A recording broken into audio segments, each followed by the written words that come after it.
살다 보면 우리는 종종 선택과 행동에 대해 후회를 남기게 됩니다.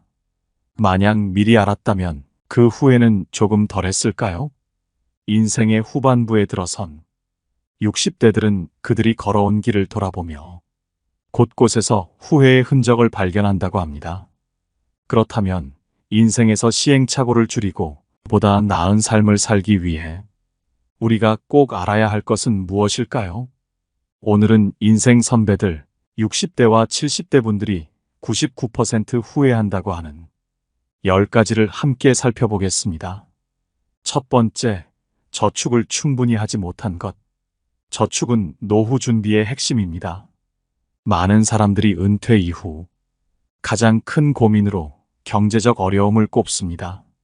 고정 수입은 줄어들고 자녀 지원비나 병원비 등 각종 지출이 늘어날 수 있기 때문에 생활에 압박을 받을 수 있습니다. 노후를 대비하기 위해서는 반드시 저축을 서둘러 시작해야 합니다. 저축을 시작할 때는 현재 수입과 지출을 꼼꼼히 따져보고 가능한 많은 금액을 저축하는 것이 좋습니다. 젊었을 때 저축을 게을리하면 은퇴 이후에는 더 큰 어려움을 겪을 수 있습니다. 두 번째, 배우자에게 잘해주지 못한 것. 배우자는 우리의 평생을 함께할 소중한 동반자입니다. 60대가 되어서도 배우자가 곁에 있다면 그것은 그 자체로 큰 축복이라 할 수 있습니다. 하지만 우리는 종종 상대방의 소중함을 당연하게 여겨버리곤 합니다. 나이가 들수록 곁에는 오직 배우자만 남게 되며 자식들은 우리 곁을 떠나게 됩니다. 배우자에게 최선을 다하고 함께할 남은 세월을 더 아름답게 그려나가는 것이 중요합니다.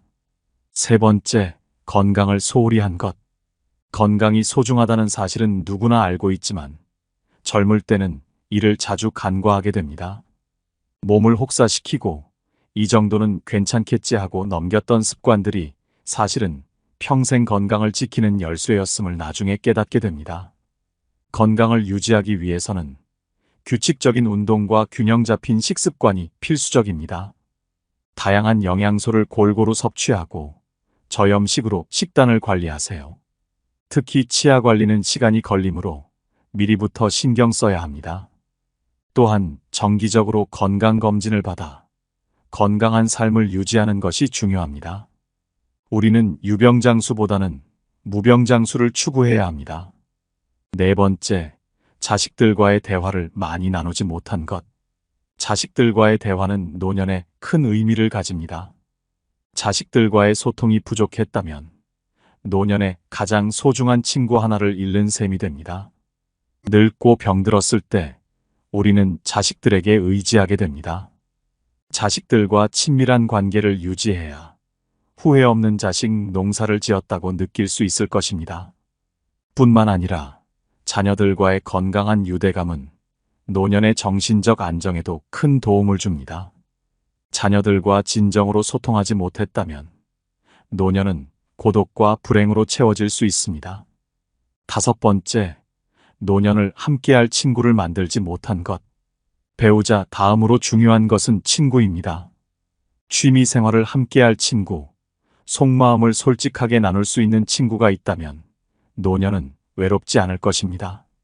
자식들은 각자의 삶이 바빠 자주 얼굴을 보기 어려울 것입니다.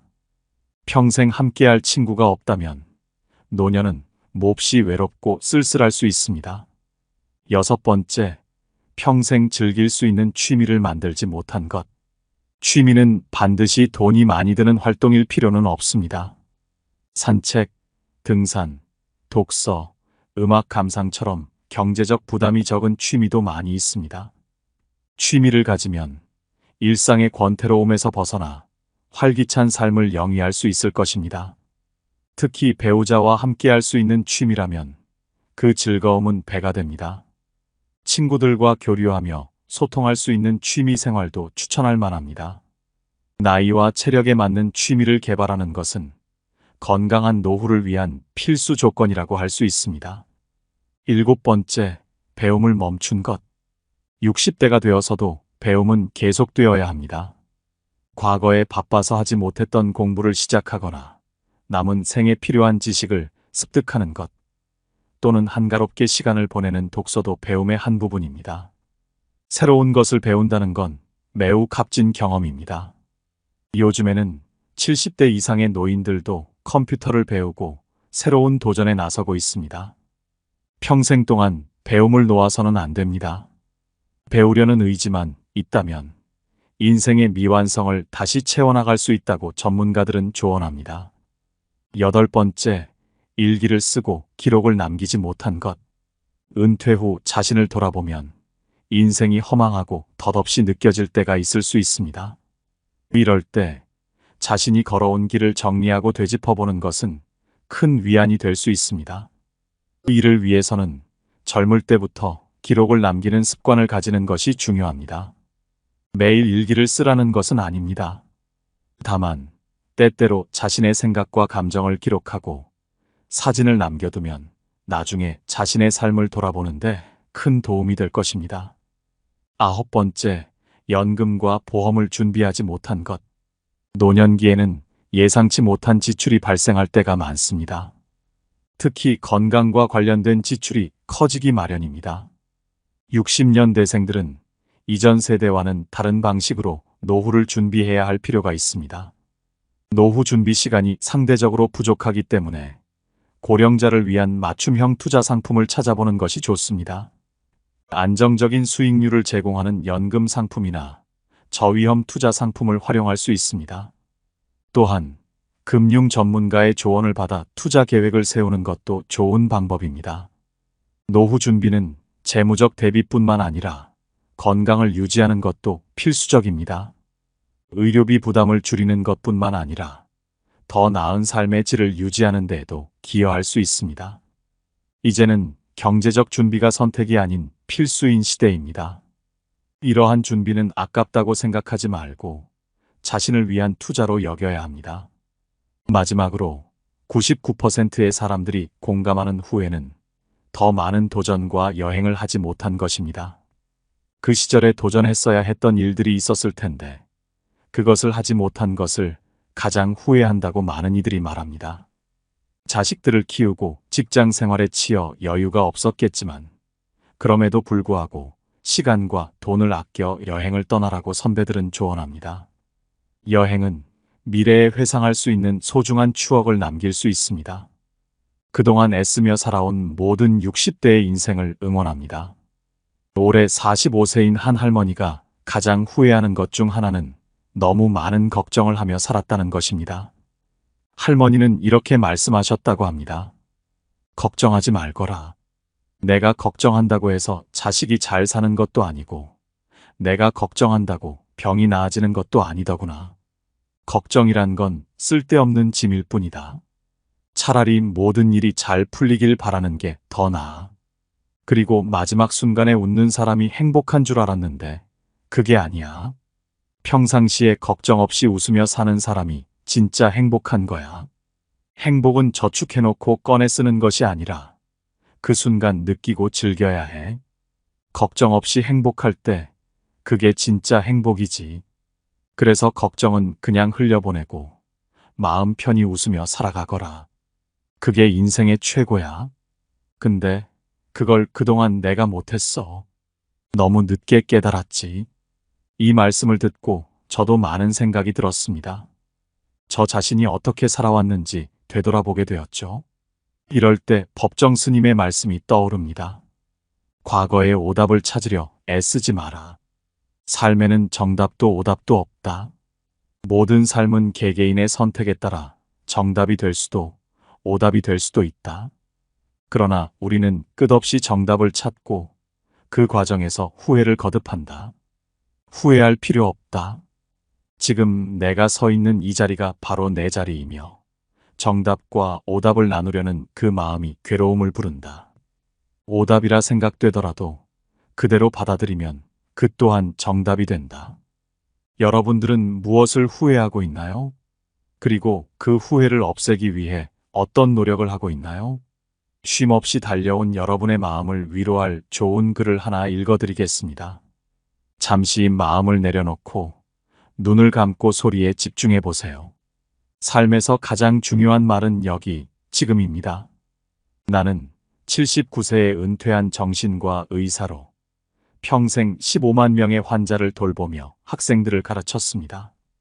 지금은 당뇨병, 고혈압, 디스크 등 여러 질병을 안고 살고 있지만 여전히 한쪽 눈으로 아침 해를 보고 밤하늘의 별을 바라봅니다. 그리고 무엇보다 오늘의 햇살을 느끼며 기쁨과 슬픔, 사랑을 함께 나눌 수 있는 가슴이 남아 있습니다. 세상을 원망할 시간이 없습니다. 지팡이를 짚고 힘겹게 산책을 나서도 한쪽 눈으로 보는 세상은 여전히 아름답습니다. 비록 다리에 힘이 없어 산책이 어려워졌지만 계절마다 변하는 앞산의 색깔은 그 자체로 감사함을 느끼게 해줍니다. 인생이란 지금 여기입니다. 지금 이 순간에 함께 있는 사람들과 나누는 웃음, 대화가 바로 인생의 즐거움입니다. 살아보니 그렇더군요. 뇌에서 분비되는 행복의 물질인 엔돌핀은 과거의 기억으로 생기지 않습니다. 지금 내가 즐겁고 지금 내가 행복해야 만들어지는 것이죠. 어떻게 항상 행복할 수 있겠느냐라고 묻는 이들도 있을 겁니다. 그런 분들은 지난날의 법칙에서 벗어나야 합니다. 어제 세상을 떠난 이들은 하루라도 더 살고 싶었을 그 소중한 시간 속에서 우리는 오늘을 살아가고 있습니다. 힘들고 슬퍼도 한 줄기 희망을 만들어 보세요. 살아있음에, 만남이 주는 기쁨에 감사하세요. 지나간 세월을 돌아보면 어렵게 살았던 날들도 결국 다 행복했던 순간들이었다고 나이 든 사람들은 종종 말한다. 왜냐하면 누구에게나 짜릿하게 행복했던 시간이 한 번쯤은 있기 때문이다. 사람은 그 추억에 기대어 살아가는 것 같다. 괴로움을 경험해야 비로소 진정한 행복의 가치를 알게 되는 법이다. 그래서인지 지금 이 순간이 가장 중요하다는 말이 더욱 실감이 난다. 아내와 떨어져 살아보니 그때는 미처 몰랐던 소중함이 보인다. 마치 젓가락 한쪽이 사라진 것처럼 말이다. 있을 때 잘하라는 말이 새삼 떠오른다. 그 말처럼 우리 장인이 하셨던 말씀을 떠올리며 생각한다. 주어진 삶에 감사하며 받아들일 때 행복은 이미 내 안에 있다는 것을 알게 된다. 고개를 들어 하늘을 바라보면 그 안에 무수한 감정들이 내리쬐고 있음을 느낄 수 있다. 이 글을 읽는 모든 분들이 오래오래 건강하고 평안한 노후를 누리시길 간절히 바란다. 마지막으로 배우자의 소중함을 일깨우는 감동적인 부부의 이야기를 들려드리며 이 글을 마치려 한다. 어느 날 남편은 아내에게 말했다. 미안하지만 이제 당신을 사랑하지 않는 것 같아. 왜 우리가 결혼했는지 모르겠어. 그 말을 들은 아내는 두 손으로 얼굴을 감싸고 눈물만 흘렸다. 남편은 미안했지만 등을 돌리고 집을 떠났다. 그에게는 더 이상 아내와 함께 살아갈 자신이 없었다. 이혼 서류를 내밀며 말했다. 집, 차, 부동산, 현금 중 당신이 30%를 가질 수 있어. 아내는 여전히 눈물을 흘릴 뿐 아무 말도 하지 않았다. 다음 날 집에 돌아온 남편은 탁자 위에 놓인 아내의 편지를 발견했다. 눈물 자국이 남아 있었지만 남편은 무심코 편지를 읽기 시작했다. 나는 아무것도 바라지 않아. 다만 한 달만 시간을 갖고 싶어. 한 달 동안 아무 일 없는 것처럼 지내주길 바래. 아이의 시험 기간이니 아이에게 신경 쓰지 않게 해줘. 그리고 이혼 조건으로 딱 하나 부탁할 게 있어. 당신이 결혼 첫날 나를 안고 거실에서 현관까지 데려다 준 것처럼 한 달 동안 매일 그렇게 해줘. 남편은 아내가 미쳤다고 생각했지만 한 달만 참으면 끝난다는 생각에 부탁을 들어주기로 했다. 첫날 남편은 어색하게 아내를 들어올렸다. 몇 년간 서로의 몸에 닿은 적이 없었으니 그 순간이 낯설 수밖에 없었다. 그러나 아이는 그 모습을 보고 환호하며 박수를 쳤다. 남편은 어색한 미소를 지으며 아내를 내려놓고 출근했다. 둘째 날이 되자 첫날보다는 조금 더 자연스러워졌다. 아내는 남편의 가슴에 조심스럽게 기대었고 그녀의 향기가 남편의 코끝에 스며들었다. 아내의 얼굴에 잔주름이 늘어난 것을 보고 남편은 문득 이 사람이 내 옆에서 이렇게 변했구나라는 생각이 들었다. 미안한 마음이 조금씩 커져갔다. 셋째 날, 넷째 날, 시간이 지날수록 남편은 아내를 들어 올릴 때마다 예전의 친밀감이 조금씩 돌아오는 것을 느꼈다. 그동안 몰랐던 아내의 존재가 다시금 마음속에 자리 잡기 시작했다. 어느 날 아침 아내가 옷을 고르며 말했다. 옷들이 다 커져버렸어. 아내를 들면 들수록 점점 가벼워진다는 생각이 들었다. 그녀가 이혼 걱정에 마음고생을 했기 때문일까. 아이도 이제는 익숙해진 듯 엄마를 안고 나갈 시간이야 라며 미소를 지었다. 어느새 아내를 안는 일은 남편의 일상이 되었다. 마침내 마지막 날이 찾아왔다. 남편은 더 이상 아내와 헤어질 수 없다는 것을 깨달았다. 그 길로 이혼을 취소하기로 마음먹었다. 회사에서 퇴근 후 꽃집에 들러 부케를 하나 샀다. 남편은 아내에게 말했다. 이제부터 죽을 때까지 매일 아침 당신을 들어 올릴게. 그리고 나는 집으로 달려갔다. 여보, 미안해. 우리 헤어지지 말자. 난 아직도 당신을 사랑해. 현관에 들어서자마자 나는 목청껏 외쳤다. 하지만 아무런 대답이 없었다. 불안한 마음에 안방으로 들어가 보니 아내는 조용히 누워 있었다. 그녀는 이미 이 세상을 떠나 있었다.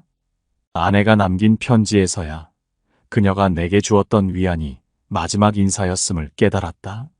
아내는 자신의 짧아진 삶을 담담히 받아들이고 있었고 아들에게 부모로서의 따뜻한 마지막 순간을 남기고 싶었던 것이었다. 나는 손에 들고 있던 부케를 떨구며 아내를 부둥켜 안고 한없이 흐느꼈다. 위 글은 외국인의 페이스북에 올라왔던 이야기입니다.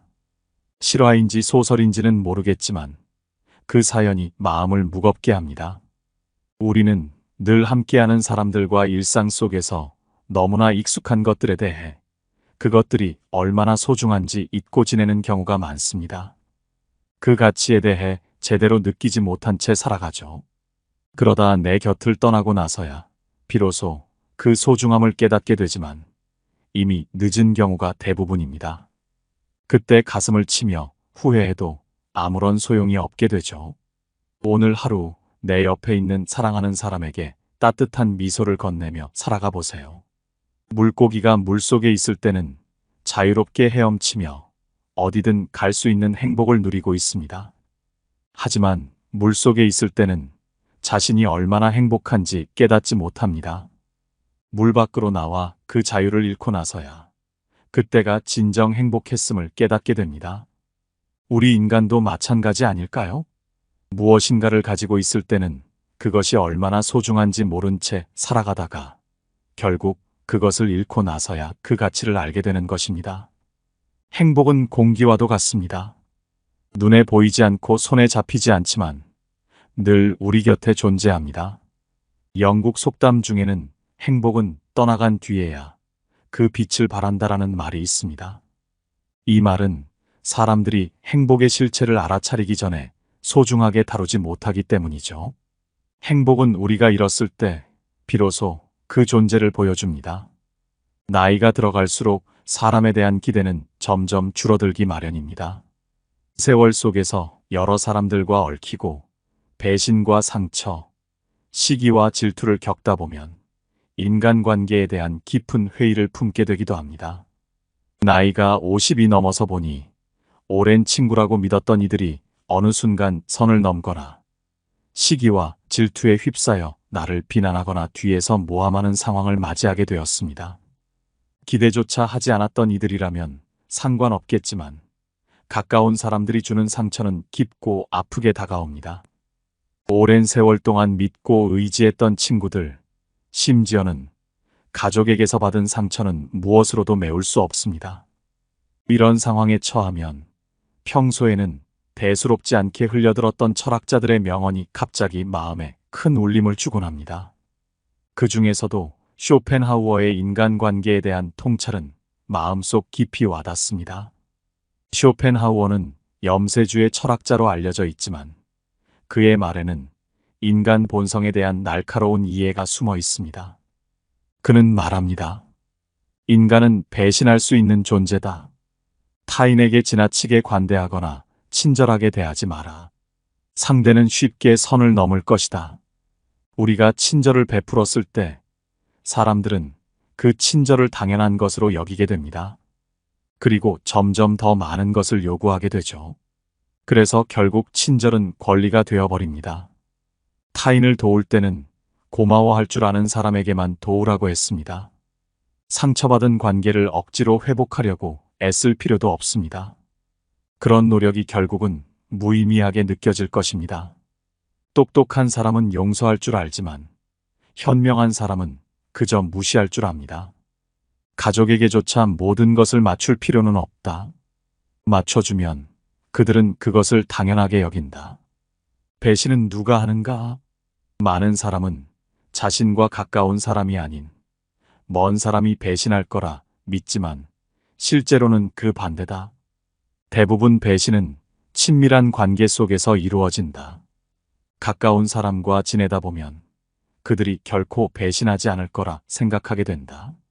하지만 배신은 빠르게 일어날 것인지 아니면 천천히 일어날 것인지의 차이일 뿐이다.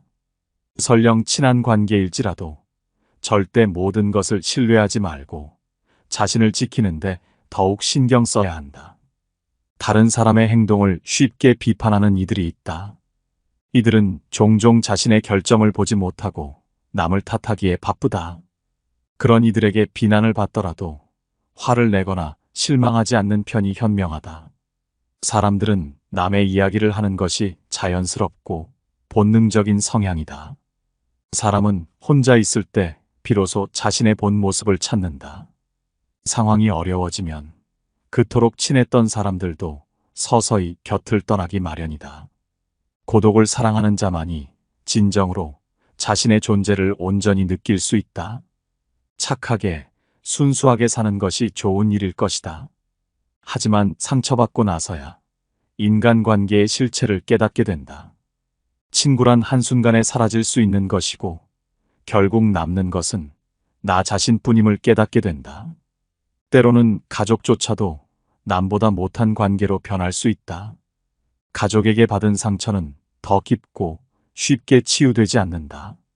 가족에게서 받은 상처는 커다란 짐처럼 나를 오랫동안 괴롭힌다. 인간은 마치 고슴도치와 같다. 고슴도치의 온몸에 난 가시처럼 타인과 가까이 지내다 보면 반드시 서로에게 상처를 주고받게 된다. 상대에게 기대를 걸지 않고 지나치게 바라지 않는 것이 중요하다. 결국 사람은 혼자 태어나고 혼자 죽는다. 타인에게 너무 많은 기대를 품지 않는 것이 스스로를 지키는 길이다. 처음에는 의도적으로 친절하게 대하는 것이 나쁘진 않다. 하지만 상대가 그 친절을 넘어서려 한다면 그때는 과감하게 관계를 끊는 것이 현명하다. 새로운 사람을 만나기 어렵다고 느낄 수 있겠지만 인간은 본래 고독한 존재다. 모든 고통과 번뇌는 타인과의 관계에서 비롯된다. 그럼에도 불구하고 우리는 그 관계를 붙들고 억지로 이어가려 하기 때문에 더욱 고통을 겪는다. 어쩔 수 없는 일이다. 인간은 태생적으로 외로운 존재이기 때문이다. 타인에게 너무 많은 기대를 걸고 그들에게 의지하며 사랑받기를 갈망하는 순간 고통은 찾아온다. 그렇다면 현명하게 인간관계를 유지하는 방법은 무엇일까? 쇼펜하우어는 친절함이 친절로 돌아오는 사람과의 관계를 이어가라고 했다. 무조건적인 친절은 어리석다. 고마워할 줄 모르는 사람에게 친절을 베푸는 것이야말로 어리석은 행동이다. 감사할 줄 아는 사람과 함께해야 한다. 고마움을 모르는 사람은 평생을 살아도 그걸 깨닫지 못할 것이다. 반면 내가 베푼 친절에 대해 상대방이 보답할 줄 아는 사람과는 관계를 지속할 가치가 있다. 싸움에 휘말리게 되면 중립을 지키는 것이 가장 좋다. 말을 아끼고 드러내지 않는 편이 현명하다. 세상은 넓고 사람은 무섭다. 벙어리처럼 침묵하는 것이 차라리 나을 때도 있다. 나이가 들고 나면 착한 사람으로 인정받으려 노력했던 시간이 무의미했음을 깨닫게 된다. 인간은 본래 이기적이며 남는 것은 친구나 지인이 아니라 결국 나 자신뿐이다. 사람은 어떤 상황에서든 자신에게 이득이 되지 않으면 마음대로 행동하기 마련이다. 오랜 친구라고 해서 다를 것은 없다. 10년을 함께한 친구일지라도 본질적으로는 다르지 않다. 인간은 자기에게 이득이 되지 않으면 언제든 등을 돌릴 수 있는 존재이다. 사람을 너그럽고 친절하게 대하면 마치 버릇없는 아이처럼 자신이 모든 것을 당연하게 여긴다. 인간을 대할 때는 지나친 친절을 피해야 하며 특히 천박한 성향을 가진 이들을 경계해야 한다. 그들은 본인의 결핍과 욕망을 남에게 투사하며 상대를 끌어내리려 한다. 인간관계를 맺을 때는 적당한 거리와 예의를 지켜야 한다. 지나치게 가깝지 않은 관계에서는 굳이 과도한 친절을 베풀 필요가 없다. 적당한 인맥을 유지하면서 필요한 때에만 인연을 맺고 그렇지 않다면 각자의 길을 가면 그만이다. 인맥은 덧없이 사라지기도 한다는 것을 기억해야 한다. 너무 많은 배려를 하면 타인은 그 친절을 당연하게 여기고 사소한 일에도 화를 내거나 실망하게 된다. 인간은 늘 더 나은 것을 바라보며 살기에 위만 바라보다가는 스스로를 불행에 빠뜨리기 쉽다. 지나친 행복을 기대하는 것은 헛된 희망일 뿐이다. 행복해 보이는 사람들조차 겉으로만 그렇게 보일 때가 많고 실제로는 그들도 불행을 감추고 있을 수 있다. 사람은 관계가 변하면 가면을 쓰는 법이다. 타인의 기준에 얽매이거나 그들의 시선을 지나치게 신경 쓰는 것은 스스로를 노예로 만드는 일이다. 남들의 인정이나 칭찬을 갈망하지 말고 그 너머의 자유를 추구해야 한다. 오직 타인의 시선에서 벗어난 사람만이 진정한 자유와 행복을 얻을 수 있다. 삶은 고난의 연속이다. 끊임없는 기쁨만을 기대하는 것은 허망한 꿈이다. 행복이란 짧고도 찰나적인 순간에 불과하며 그것을 추구하다가는 그 순간을 즐기지 못할 것이다. 인생에는 고통과 불안이 필연적으로 존재한다는 것을 받아들이는 것이 중요하다. 인생은 마치 욕망과 권태 사이를 끊임없이 오가는 진동과도 같다. 인간은 결국 혼자 살아가고 혼자 고난을 견뎌내며 혼자 죽어가는 존재이다. 우리가 종종 혼자 있을 때 더 평안함을 느끼는 이유는 바로 그 고독 속에서 본래의 자아를 마주하기 때문이다. 외로움과 고독은 엄연히 다르다. 외로움은 혼자 있을 때 느끼는 고통이지만 고독은 오히려 그 순간 속에서 자신을 발견하고 편안함을 느끼는 상태를 말한다. 인간은 타인의 시선을 의식하며 그들처럼 살기 위해 자신의 소중한 시간을 잃어버린다. 하지만 고독이란 인간이 자신의 내면을 발견하고 인생의 의미를 깨닫는 여정이다. 그렇기에 사람들과 지나치게 가깝게 지낼 필요가 없으며 오히려 일정한 거리를 유지하는 것이 현명하다. 사람이 아무리 가까워도 돈을 빌려줄 필요는 없다. 돈을 빌려주는 것이 오히려 관계의 시작이 아닌 끝이 될 수 있다. 또한 오랜 친구일수록 오만해지기 쉬우니 때로는 무시할 필요도 있다. 인간관계에서 중요한 것은 타인이 나를 필요로 하지 않아도 스스로를 지킬 수 있는 내면의 힘을 기르는 것이다. 사람들을 존중하되 항상 언행을 신중하게 하라. 결국 인간의 본성에는 선한 면과 이기적인 면이 공존한다. 상황이 어려워지면 사람들은 언제든 떠날 수 있다는 것을 기억해 두어야 한다. 아무리 가까운 사이일지라도 어느 순간 떠날 수 있다는 가능성을 간과하지 마라. 또한 친한 사람일수록 더 경계해야 한다.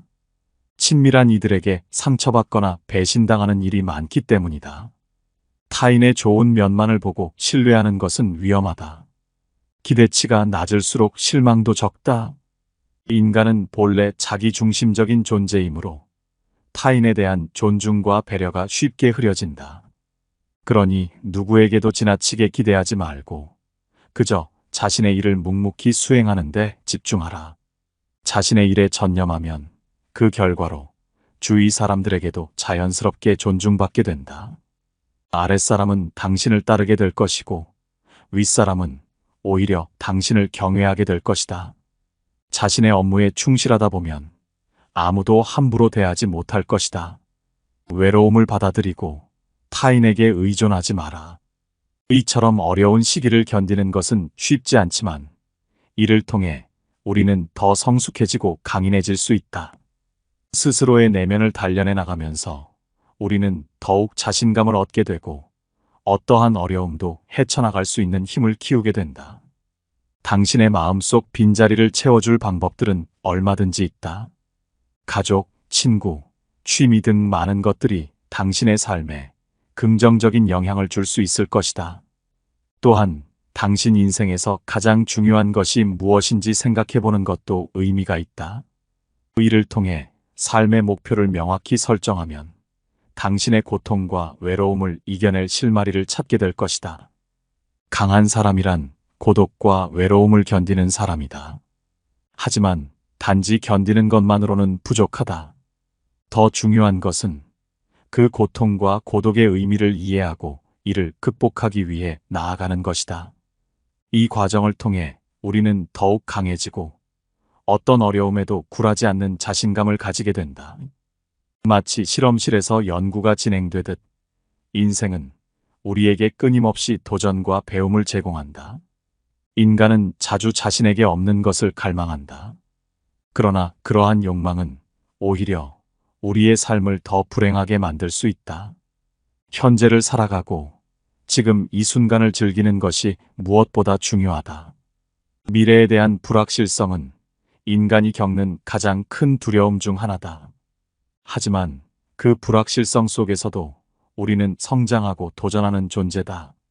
끊임없이 도전하는 삶이야말로 인간을 풍요롭게 만드는 것이다. 절교한 친구와는 화해하지 말라는 로마의 격언이 있다. 이는 인간의 성격과 본성이 태어날 때부터 정해져 있기 때문이다. 사람은 태어날 때 가진 성격을 평생 지니며 그 성향에 따라 행동하게 된다. 그러므로 한번 절교한 친구와 다시 화해한다면 같은 상황이 반복되었을 때 같은 실수를 저지를 가능성이 높아진다. 배신자를 비난하거나 그때는 그럴 줄 몰랐다고 변명하는 것보다는 화해하지 않는 것이 더 현명하다. 사람을 많이 만날수록 친구가 많을수록 불행해질 가능성이 커지는 것은 인간 본성에 비추어 당연한 일이다. 고독을 사랑하는 습관을 길러야 한다.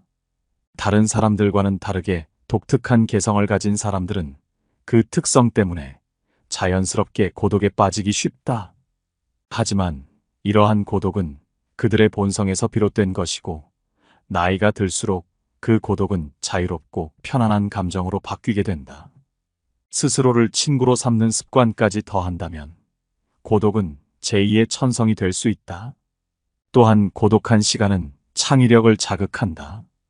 혼자 있는 시간을 늘리면 내면의 생각과 감정을 더 깊이 탐구하게 되고 자신의 독창적인 아이디어를 발견할 수 있다. 고독은 당신에게 내면을 바라보는 시간을 제공하고 이를 통해 더 많은 창의적인 아이디어와 해결책을 얻을 수 있다. 더불어 이러한 시간을 통해 자신의 감정을 더 잘 이해할 수 있게 되며 자신의 진정한 모습을 더 명확하게 파악할 수 있다. 결국 고독을 사랑하는 습관은 자신과의 관계를 더욱 돈독하게 하고 자유롭고 창의적인 삶을 살아가는 좋은 도구가 된다. 물론 젊은 시절에는 고독을 사랑하는 것이 쉽지 않을 수 있다. 하지만 인생의 후반부에 접어들면 고독이 오히려 마음을 편안하게 해줄 수 있는 동반자임을 알게 된다. 고독이라는 감정은 물을 만난 물고기처럼 자연스러운 것이 된다. 자신 안에 풍부한 내면, 세계를 가진 사람은 타인에게 기대지 않는다. 내면이 빈 사람일수록 외부에서 끊임없이 자극을 구하려 하지만 내면이 충만한 사람은 자신의 세계에서 기쁨과 만족을 찾는다. 이를 통해 자기 자신을 더욱 깊이 이해하고 자신의 감정을 더욱 명확히 인식하며 자신의 생각을 깊이 있게 탐구할 수 있다. 이러한 성찰은 외부 세계와의 상호작용에서도 더 큰 성공과 만족을 얻게 해준다. 우리는 종종 인생에 대해 불만을 품지만 사실 인생은 최고의 기회와 선물이 될 수 있다. 인생의 의미와 즐거움을 찾는 것은 현재 우리가 누릴 수 있는 가장 큰 기쁨이다. 고독을 기꺼이 받아들이고 그 속에서 자신의 내면을 발견하며 인생의 후반부를 즐겁게 살아갈 수 있는 힘을 얻자. 고독은 우리에게 자신과 마주할 수 있는 시간을 주고 그 과정을 통해 우리는 자신을 더 깊이 이해하고 더 풍요로운 삶을 살아갈 수 있다. 나이가 들면서 사람에 대한 기대는 자연스레 낮아지기 마련이다. 살아가면서 많은 사람을 접하고 그로 인해 상처와 배신, 시기와 질투를 겪다 보면 인간관계에 대한 생각이 달라지게 된다. 나이 50을 넘어서면 오랫동안 믿었던 친구나 동료가 뜻하지 않게 배신하거나 시기와 질투에 눈이 멀어 나를 헐뜯는 상황을 겪기도 한다. 기대하지 않았던 사람에게서 그런 일을 겪었다면 덜할 수 있지만 가까운 사람에게 받은 상처는 훨씬 더 깊다. 오랫동안 친밀했던 친구나 가족에게서 받은 배신은 그 고통을 이루 말할 수 없을 것이다. 이럴 때면 과거에는 그저 흘려들었던 철학자들의 명언이 오히려 큰 위로가 된다. 그 중에서도 쇼펜하우어가 인간관계에 대해 남긴 명언들은 삶의 통찰을 제공하며 고독 속에서 우리에게 위안을 주고 방향을 제시해 줄 것이다. 쇼펜하우어는 철학자로 널리 알려져 있으며 그의 명언에는 삶을 꿰뚫는 날카로운 통찰이 담겨 있습니다. 사람을 겪기 전에는 몰랐던 것들이 시간이 지나며 점차 공감이 되는 순간들이 많아지죠. 오늘은 그 중에서도 사람들과의 관계에서 얻을 수 있는 교훈들을 나눠보겠습니다. 인간은 배신하는 존재다라는 말은 곧 타인에게 지나치게 관대하거나 친절하게 대하는 것이 오히려 자신에게 해가 될 수 있음을 의미합니다. 너무 쉽게 베푸는 친절은 상대방이 그 친절을 당연하게 여기게 만듭니다. 결국 고마움은 사라지고 요구는 점점 더 많아지며 선을 넘는 일이 발생하죠. 타인을 도울 때는 진심으로 감사할 줄 아는 사람에게만 도와야 합니다. 그 반대의 경우 좋은 관계를 억지로 회복하려 애쓰는 것은 시간 낭비일 뿐입니다. 쇼펜하우어는 똑똑한 사람은 용서하지만 현명한 사람은 무시한다고 말했습니다. 가족이라 해서 다 맞춰줄 필요는 없습니다. 너무 맞춰주다 보면 그것을 당연한 것으로 여기기 마련이니까요. 배신은 예상치 못한 곳에서 찾아오며 가장 가까운 사람에게서 받는 배신이 가장 쓰라린 법입니다. 결국 가까웠던 사람일수록 배신을 마주하게 될 때 그 고통이 크죠. 마치 가슴에 깊은 상처가 남아 영원히 아물지 않는 것처럼 말입니다. 인간은 고슴도치와 같다는 비유가 있습니다. 고슴도치가 서로에게 너무 가까이 다가가면 서로의 가시에 찔리게 되듯 사람도 지나치게 가까워지면 상처를 주고받기 마련입니다. 따라서 상대방에게 너무 큰 기대를 하지 말고 자신의 독립적인 삶을 중요하게 여기는 것이 현명합니다. 인간은 본래 혼자 태어나고 혼자 죽는 존재이기 때문입니다. 타인에게서 지나친 기대를 갖는 것은 결국 실망으로 돌아오게 마련입니다. 쇼펜하우어는 인간관계에서 고통과 번뇌의 많은 부분이 타인과의 관계에서 비롯된다고 보았습니다. 우리는 사람들과의 관계에서 억지로 끌어안고 살아가며 그 관계 속에서 스스로를 괴롭힙니다. 그러나 인간은 본래 고독한 존재로 태어났으며 그 고독을 직면하고 받아들이는 것이야말로 진정한 해답일 수 있습니다. 타인에게 기대고자 하며 받으려고만 하면 그 고통은 끝없이 이어질 뿐입니다. 그렇다면 어떻게 인간관계를 맺는 것이 가장 현명한 방법일까요? 쇼펜하우어는 친절이 친절로 돌아오는 사람들과 관계를 이어가라고 조언합니다. 무조건적인 친절은 결코 현명한 행동이 아니며 특히 친절함을 받을 줄 모르는 사람에게 그것을 베푸는 것은 오히려 자신을 손해보게 만드는 일입니다. 우리의 삶에서 가장 중요한 교훈은 바로 자신을 지키며 자신의 내면에서 행복을 찾는 것입니다. 인간은 본질적으로 고독한 존재이므로 그 고독 속에서 스스로를 발견하고 자기 자신과 진정한 친구가 될 때 비로소 자유롭고 창의적인 삶을 살아갈 수 있습니다. 고마움에 보답할 줄 아는 사람과 가까이 해야 합니다. 고마움을 모르는 존재는 평생 그렇게 살아가도 변하지 않습니다. 그런 사람에게 헛된 기대를 하는 것은 어리석은 일입니다. 반면 제가 친절과 호의를 베풀었을 때 그에 상응하는 보답을 할 수 있는 사람들과는 인연을 이어가는 것이 바람직합니다. 갈등이 발생할 때는 중립을 지키는 것이 좋습니다. 말을 아끼고 세상의 복잡함 속에서 침묵을 선택하는 편이 나을 것입니다. 나이가 들어 돌이켜보면 착한 사람으로 인정받으려 애쓰며 사는 것이 큰 가치가 없음을 깨닫게 됩니다. 인간은 본래 이기적이며 남는 것은 친구나 지인이 아니라 오직 나 자신뿐입니다.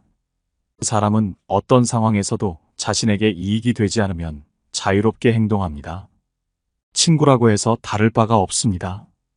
인간은 자기에게 이득이 되지 않으면 언제든 배신할 수 있는 존재입니다.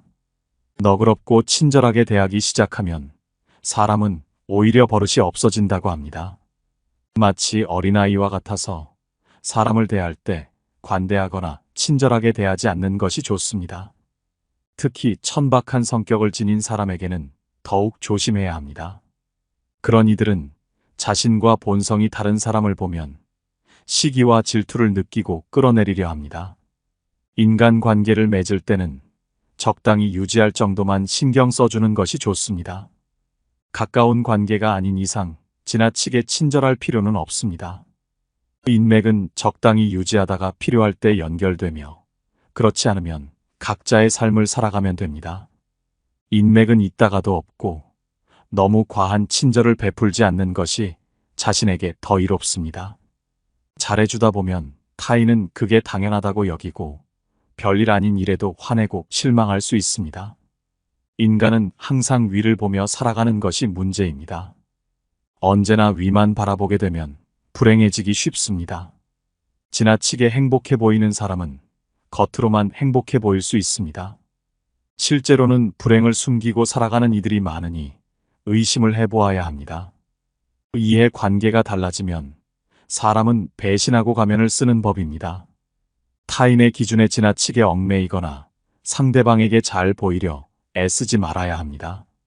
남의 시선을 많이 신경 쓰는 사람은 그들의 노예와 다름없습니다. 남들이 알아주기를 바라지 말고 그 이상의 삶을 살아가야 합니다. 타인의 시선에 얽매이지 않는 사람만이 진정한 행복을 누릴 수 있습니다. 삶은 고통의 연속입니다. 항상 기쁠 것이라고만 기대하시나요? 행복이란 짧고 스쳐 지나가는 순간에만 느낄 수 있는 것입니다. 행복과 쾌락만 쫓아가다 보면 평생 행복을 즐길 수 없게 됩니다. 삶에는 고통과 불안함이 존재할 수밖에 없음을 받아들여야 합니다. 인생은 욕망과 권태 사이에서 끝없이 오락가락하는 듯합니다. 인생의 본질은 고통입니다. 인생의 고난은 평생 동반될 수밖에 없습니다. 인간은 본래 혼자 살아가고 혼자 고난을 이겨내고 혼자 죽어가는 존재입니다. 우리가 가끔 혼자 있을 때 편안함을 느끼는 것도 바로 그런 이유에서입니다. 외로움과 고독의 차이를 아시는지요? 외로움은 혼자 있을 때 느끼는 고통을 나타내는 단어이고, 고독은 혼자 있을 때의 순간이 인간에게 편안하다는 것을 표현하기 위한 단어입니다. 사람은 타인의 시선을 신경 쓰며 남처럼 살기 위해 인생의 상당 부분을 잃어버립니다. 인간이 왜 사람과 어울리고자 하는 본성이 있는지 아십니까? 바로 고독이 두려워서입니다. 고독이 두렵기 때문에 다른 사람들과 어울리고 싶어 합니다. 인간관계를 맺는 행위 자체가 즐거워서가 아니라 고독이 두려워서 사람을 사귄다고 할 수 있습니다. 나약한 이들은 자신의 운명을 한탄하며 고독을 즐길 줄 모른 채 사람들과 어울리기만 합니다. 모든 인간은 고독 속에서 태어나고 그러한 고독 속에서 사교 활동을 시도하는 존재입니다. 그렇다면 고독이란 무엇인가요? 고독은 인간이 자신의 자아를 발견하고 인생의 의미를 깨닫는 여정이라고 할 수 있습니다. 이제 왜 사람을 대할 때 지나치게 관대하거나 친절할 필요가 없는지를 알게 되었나요? 아무리 친한 사이일지라도 돈을 빌려줄 필요는 없습니다. 돈을 빌려준 것이 원인이 되어 친구를 잃는 경우가 많기 때문입니다. 오히려 상대는 더 교만해질 수 있습니다. 10년 된 친구라도 가끔씩 무시하는 태도를 보이는 것도 도움이 됩니다. 인간관계를 맺을 때 어떤 자세를 취해야 할까요? 상대가 당신을 필요로 하지 않더라도 스스로 잘 지낼 수 있도록 내면의 힘을 길러야 합니다. 그리고 사람들을 존중하면서도 언행을 조심해야 합니다. 어차피 인간의 본성에는 선한 면과 이기적인 면이 동시에 존재하기 때문입니다. 사람들이 어려움에 처하면 떠나버리는 경우가 많습니다. 아무리 가까운 사이일지라도 항상 주변 사람들이 떠날 수 있다는 점을 명심해야 합니다. 또한 친한 이들을 경계해야 합니다. 친한 이들에게 속거나 당하는 경우가 많기 때문입니다. 타인의 좋은 면만 보고 신뢰하는 것은 좋지 않습니다. 타인에 대한 기대치를 낮추세요. 인간은 본래 이기적인 존재이며 그런 이기주의는 타인에 대한 존중과 배려를 저하시킵니다. 타인에게 기대를 하지 말고 그저 자기 일을 잘하려고 노력해야 합니다. 자신의 일에 열심히 하면 위아래로 존중받을 수 있습니다. 아랫사람은 당신을 따를 것이고 윗사람은 오히려 당신의 눈치를 보게 될 것입니다. 자신의 일에 충실하다면 함부로 말하거나 대할 수 없게 됩니다. 외로움을 받아들이고 타인에게 의존하지 마십시오. 이렇게 힘든 시기를 견뎌내는 것은 어렵지만 이러한 시기를 통해 우리는 더욱 성장하고 강해질 수 있습니다. 스스로의 강인함을 길러나가며 우리는 더욱 자신감을 가지게 되고 어려운 상황에서도 극복할 수 있는 힘을 키우게 됩니다. 당신의 공허함과 외로움을 채워줄 방법은 많이 있습니다. 가족, 친구, 취미 등 다양한 것들이 있을 것입니다. 또한 당신의 인생에서 가장 소중한 것이 무엇인지 생각해보는 것도 좋은 방법이 될 수 있습니다. 이러한 질문을 통해 당신의 삶에 대한 명확한 목표를 설정해보는 것도 의미 있는 일입니다. 이를 통해 우리는 고통과 외로움을 극복할 수 있는 더 나은 방법들을 찾아낼 수 있습니다. 강한 사람이란 고독과 외로움을 견뎌내는 사람입니다. 그러나 우리는 단지 고독과 외로움을 견뎌내는 것만으로는 충분하지 않습니다. 더욱 중요한 것은 고통과 고독의 의미를 이해하고 이를 극복하기 위해 노력하는 것입니다. 그렇게 함으로써 우리는 더욱 강해지고 자신감을 가질 수 있으며 어려운 상황에서도 우리의 인내와 근성을 발휘할 수 있게 됩니다. 인생은 하나의 실험실과 같습니다. 실험실에서 과학 연구가 이루어지듯 인간은 삶이라는 실험실에서 경험을 통해 배우고 성장합니다.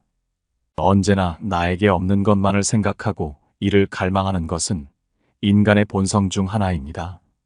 하지만 이러한 태도가 인생을 더욱 비참하게 만들 수 있습니다. 인생을 즐기기 위해서는 현재의 삶을 누리는 것이 무엇보다 중요합니다. 미래에 대한 불확실성은 인간이 직면하는 가장 어려운 문제 중 하나입니다. 인간이 가장 두려워하는 것은 한치 앞을 볼 수 없는 불확실성입니다. 고독과 외로움이라는 문제를 극복하기 위해서는 끊임없이 노력하셔야 합니다. 인간은 불행한 존재가 아니라 도전하는 존재입니다. 그리고 이러한 도전이 인간의 삶을 더욱 풍요롭게 만듭니다. 따라서 우리는 불확실성에 시달리는 것이 아니라 끊임없이 발전하고 도전하는 삶을 살아가야 합니다. 절교한 친구와의 화해는 피하는 것이 좋다는 로마의 격언이 있습니다. 이는 인간의 성격과 개성이 태어날 때부터 결정되기 때문입니다. 타고난 성격은 무덤까지 지니게 되며 내재적인 본능에 따라 행동하게 됩니다. 그러므로 한번 절교한 친구와 화해하게 된다면 나중에는 결국 같은 상황에서 같은 행동을 반복할 가능성이 높아집니다. 이를 방지하기 위해서는 배신자라고 비난하거나 그때는 그럴 줄 몰랐다고 말씀하시는 것보다는 화해하지 않는 것이 옳습니다. 사람을 많이 만날수록 친구가 많을수록 불행해질 수 있는 환경이 주위에 생기는 것은 인간의 본성에 비추어 봤을 때 당연한 일입니다. 고독을 사랑하는 습관을 가져야 합니다. 남들과 다르게 뛰어난 개성을 지닌 사람들은 그러한 성향 때문에 본질적으로 고독에 빠지기 쉽습니다. 그러나 그들이 가진 이러한 성향은 타고난 것입니다. 나이가 들면서 오히려 그것이 자유롭고 편안한 기분을 느끼게 할 수 있습니다. 이러한 고독의 습관을 더하여 자기 자신을 친구로 생각하는 습관까지 가지신다면 그것이 자신의 천성이 되기도 합니다. 더불어 고독한 시간을 보내는 것은 창의력을 높이는 데 도움을 줍니다. 혼자 보내는 시간이 많아질수록 내면의 생각과 감정을 탐구하고 자신만의 독특한 아이디어를 발견할 수 있습니다. 진정한 생각을 깊이 있게 탐구할 수 있는 시간과 공간이 제공됩니다. 이러한 더 많은 고독한 시간을 가지면 더 많은 창의적인 아이디어와 해결책을 발견할 수 있을 것입니다.